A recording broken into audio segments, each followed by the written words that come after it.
สิลินาแมงสิเดียต้องไปมังนุ่งงานมาเป่ามาปูตุนหลักเสียหายไปนุ่งงานมาเป่าเดี๋ยว Oppo Reno 15C อามาดี Oppo Reno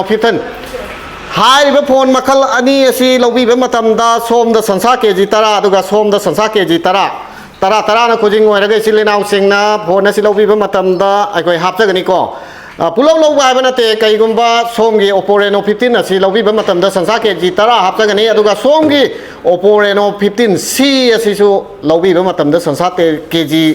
ตาระฮับจะกันนี่ก็ไก่กุมบ้าสิลินาสิงนะยามนาลายลูกพระพุทธเจ้าไอ้ก้อยมณีปุริสิต่างขายมาสักครั้งละเกณฑ์คันบีพัตตาละก็ดีหายไป Oppo Reno อันนี้สิเราวิโรดูกับสันสาเกจิมังงะไม่ค่อยนะ plus ตัวจะละก็25 kg ค่อยนะสันสาเกจิกุนกับมังงะโพนอันนี้สิมีไว้อามานะเราวิบัติอะไรก็ที่พิจารณาสงสัยมาช่วยนะมรณะสิ่งสิ่งเล่าสิ่งนั้นหายไปคนในพิจารณาคนต้องจ่ายสิ่งสิ่งพังบินิงบัตตาอะไรก็ที่อีกบาลโมบายเกี่ยวกับอันนี้สิ่งเล่งบิรักแล้วก็อาดมเกี่ยวกับปั๊มบ้าโพนมาคัลหายไปที่ Oppo Reno 15นัดกัน Oppo Reno 15C เสียอันไม่เห็นแต่เราวิเคราะห์เลยนะสันสาเกจิตาราสุปูระก็ไม่ท่องแต่โมมนนกนะหันวิเคราะห์เลยนะ